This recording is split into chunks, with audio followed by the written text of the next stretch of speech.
की जो तारीख है उसको आगे करने के लिए इन लोगों ने और बीजेपी ने चुनाव आयोग को चिट्ठी लिखी है कि चुनाव की वोटिंग प्रभावित है, उसको लेकर किस तरह देखते हैं? इसके बारे में तो मैं पहले भी बोल चुका हूँ कि जी बीच में 5-6 छुट्टियां पड़ती हैं, इसलिए वोटिंग कम होगी। ऐसा नहीं है। कहीं चुनाव की तारीख वोटिंग की बदली हुई जाती है तो कोई बड़ा तो कोई त्योहार होता है, उसमें एक आध दिन का फर्क होता है तो वो बदल देते हैं। अब ये तो यहाँ तो ऐसा लगता है मेरे को कोई ये कि जी छुट्टी चले जाएंगे। आज का वोटर इतना सजग है कि वो छुट्टी जाए, घर पे रहे, वोट जरूर डालने की उसकी कोशिश होगी।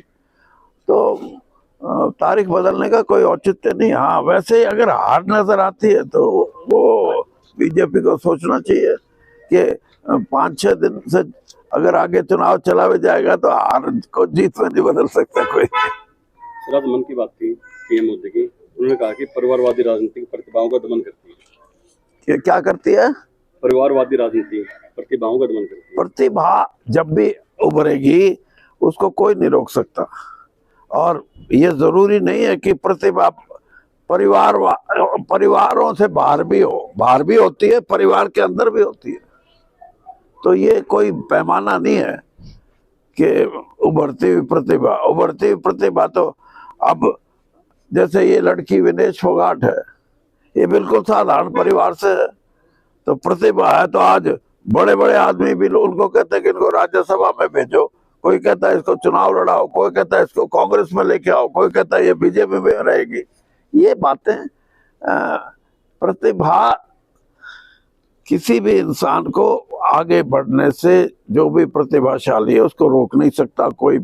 और परिवारवाद की जो ये बात करते हैं, इनको डर लगता है गांधी परिवार से, क्योंकि आज का गांधी परिवार इस इलेक्शन में साबित हो गया कि राहुल गांधी के साथ जो जनता जुड़ी है उसमें इनका जो त्याग है, जो इन्होंने बलिदान दिए हैं। दादी उसकी गोलियों से मारी गई उग्रवादियों द्वारा, पिता उनका शहीद हुए। तो ये जो लोग हैं, अब इसका मतलब ये है कि इस देश के 2 प्रधानमंत्री शहीद हों तो और उसका बेटा या पोता मैदान में आए तो वो इसलिए कि वो परिवारवाद है?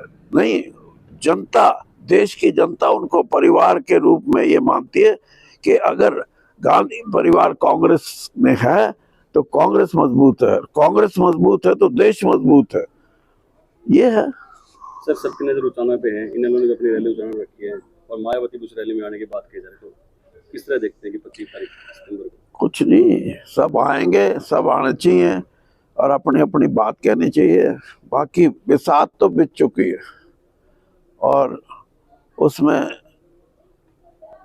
जो कांग्रेस और कांग्रेस का समर्थन जो मिल रहा है कांग्रेस को जनसाधारण से, ये जो लोग कहते हैं ना कि फला बिरादरी नहीं देगी या फला बिरादरी ज्यादा देगी, नहीं, मैं ये मान के चलता हूँ कि हरियाणा के इस चुनाव में 36 बिरादरी के लोग अपनी मर्जी से वोट देंगे। कांग्रेस को वोट देगा कोई, ये नहीं है कि कोई बिरादरी ने ये कह दिया कि यही ज्यादा देंगे, दूसरे भी देंगे। और जिनको ये कहते हैं कि जो कांग्रेस को देने वाली बिरादरी बड़ी है वो दूसरी जगह भी देंगे। तो वोट का हक और वोट की पहचान कि मैं कहाँ दूं, ये हर आदमी का अपना अपना है। सर, कंगना रनौत का एक बार फिर एक बयान आया है, उन्होंने कहा कि अगर जो किसान बैठे थे वो भाजपा अगर कानून वापस नहीं लेती तो वहां पर बांग्लादेश जैसे हालात किसान बना देते। तो इसके बारे में देखिए, ये तो बात ऐसी नहीं है। मैं ये मान के चलता हूँ कि किसान एक बड़ी ताकत है और वो अन्नदाता भी उसको बोलते हैं, और वो इन चीज़ों में विश्वास नहीं करता कि मैं अपने देश के या कोई इस तरह का वातावरण पैदा करूं जिससे कि हमारे देश की जो प्रजातंत्र है उसको खतरा पड़े। हमारे देश, किसान देश के लिए है, और देशभक्त होने का मतलब ये नहीं है कि देशभक्त जिसको बीजेपी मानती है वही देशभक्त है। उनका इतिहास उठा के देखो और किसानों का इतिहास उठा के देखो। 13 महीने का आंदोलन था, एक भी ऐसी हरकत नहीं की किसानों ने जिसमें ये कहा जाए कि किसानों ने कोई जाति कर दी। जाति हुई है तो किसान जो आंदोलनकारी हैं उनके साथ सरकार ने जाति की है, और मैं तो बीजेपी में होता हुआ भी इस बात को उठाता रहा हूं।